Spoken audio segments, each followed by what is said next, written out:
Hello and welcome to the Elections Arena. Joining us in the arena today are Knesset, Rabbi Dov Lipman, former member of Knesset for Yesh Atid and Senior Manager of Community Outreach for Honest Reporting.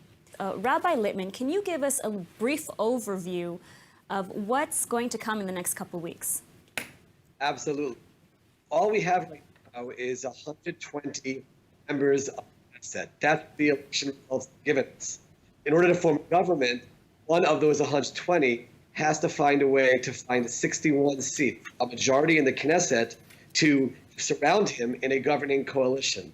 And the process has finished where the parties come to the President of Israel with their recommendations, and every party has come, and at the moment, nobody has a clear path towards those 61 mandates, not Netanyahu or Gantz. Netanyahu is sitting at 55, Gantz is sitting at 54. We have 11 non-recommendations out there. By the end of this week, President Rivlin is going to choose someone to try to form a government.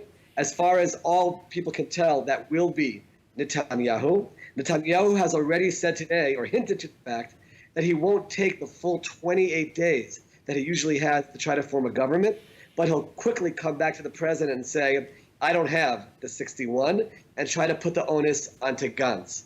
Gantz will try to find 61. Again, he's starting with just 54 recommendations, but even less for a government. Because, Lidar, you mentioned the Joint Arab List recommended Gantz for prime minister, but they're not going to join with his government. And therefore, Gantz is actually in the low 40s. He has to find almost 20 more seats.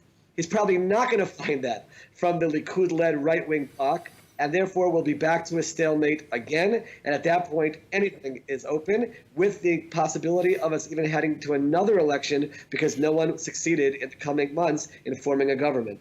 So, Rabbi Lipman, Dr. Sherman is saying that this is not necessarily a win for the left, but rather that Netanyahu did manage to maintain his lead. What are your thoughts on this?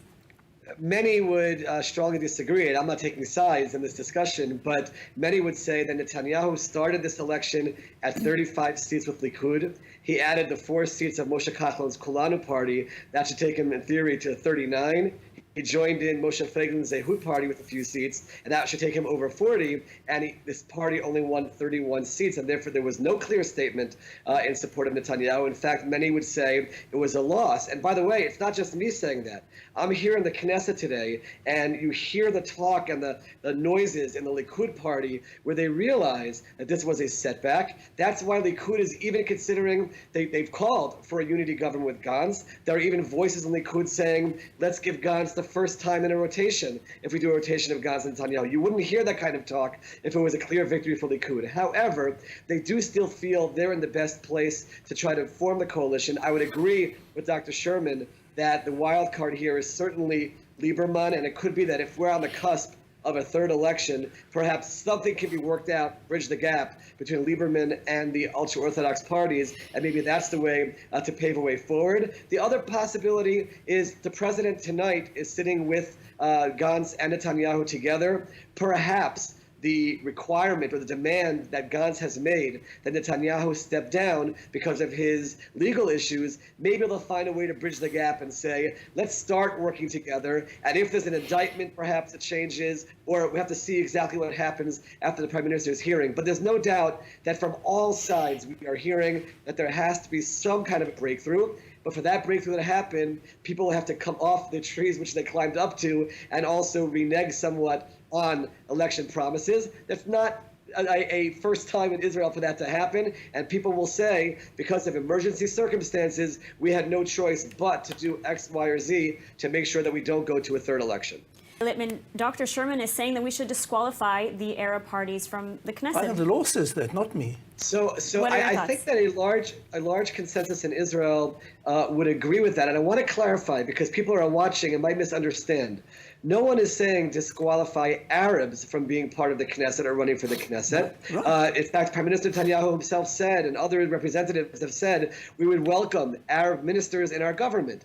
But it's Arab ministers, Arab citizens of Israel, who accept the fact that they're living in a Jewish and democratic state. And by the way, there are many, many Arabs living in Israel who are upstanding citizens who feel that way. We have to find a way to empower them and let them be the representatives in the Knesset. But I would agree that if we have Arab members of Knesset, and I sat here in this building hearing them say things totally against the existence of the Jewish state, I find it very troubling that they have this level of representation. And it is something that has been tried. Many elections, many parties, including from the center left, have actually joined with efforts to eliminate some of these parties from running, not because they're Arab, but because they don't accept Israel as a Jewish state. And there's no doubt that it's something which has to be strongly explored. If I can weigh in for a moment on Lieberman, what you were just talking about, Lieberman is basically saying two things. One is it's a strategic way for him to give his party growth, and he has grown as a result of this strong stance against the Haredim. But there is some truth to what he's saying as well, without the anti-Orthodox rhetoric. He is saying, I'm looking at the future of the country, and the ultra-Orthodox population is growing in huge numbers, and no one is giving them general studies and the basic tools that need to be part of Israeli society. If I can be the one to force a unity government of Likud, blue and white, and either with or without Israel Beitenu, but a government which is not beholden to all the demands of the ultra-Orthodox, perhaps that could set the country on the right path when it comes to the issue of the integration of the ultra-Orthodox into Israeli society. So I would agree with some of what his goals without the rhetoric behind it. Let the rhetoric be positive about giving them livelihood, giving them an education, giving them the opportunity to pursue their dreams while being religious, but not turn it into talk of a possible theocracy and all kinds of other scare tactics, which aren't the true intentions of the ultra-Orthodox parties. So this is, again, a place where there could be a breakthrough. Perhaps some kind of an agreement can be made on those issues. Maybe Lieberman could be the kingmaker to then bring us to a right-wing religious government. Prime Minister Benjamin Netanyahu, we can't ignore the fact that there is a looming indictment against him. And there's talk, we've heard a lot of talk in the Israeli media, that he will resign in exchange for the indictments being dropped. Rabbi Lipman, are you hearing this kind of talk in the Knesset? Is this something that's on the table? There really is not significant discussion about this. Netanyahu seems convinced that once he goes to his hearing, that will somehow prove everyone wrong and he won't be indicted. If he's indicted, he's convinced he'll go to court and he'll be found innocent. He's not on that path. There are many from the outside who are saying, why wouldn't he just do that? He's been prime minister for many years. He's accomplished a tremendous amount for Israel. Why not sail off into the sunset and not have to deal with the legal woes? But at the moment, he seems to be very much digging into his heels, and he's not planning on going anywhere.